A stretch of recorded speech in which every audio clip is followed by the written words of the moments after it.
Okay bos, so kita dah ada vertical ni, dah masuk anak pokok, dah masuk air. So dalam ni ada dalam 15 liter. So macam mana nak bajakan benda ni? So kita ada baja A, B, E. Paling kurang A dengan B saja.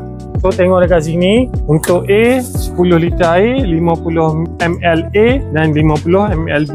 Kita ada 15 liter, maknanya dalam 70 ml A dan 70 ml B. Jadi siapa yang beli vertical ni dapat sekali dengan measuring cup. Measuring cup ni dalam 30 ml. Okay, mana 60, 2 cup setengah setiap botol ni.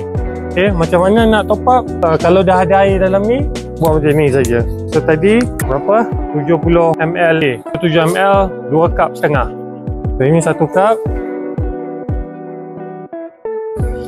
2 cup dan setengah. Lepas tu B pula. B sama 70 ml untuk 15 liter air. 1, 2, 3. Okey, yang tu B. Lepas tu extra untuk produk When We Grow kita ada Eco Grow Booster. So yang ni bukan baja, dia hanyalah stabilize pH dengan improve nutrient uptake. Ini bukan baja lah. Kalau tak boleh, tak nak, tak kisah. Okay, so sama 70 ml, 2 cup setengah. So kita dah top up A, B dan E. So yang ni 15 liter. Pokok pun dalam masih kecil.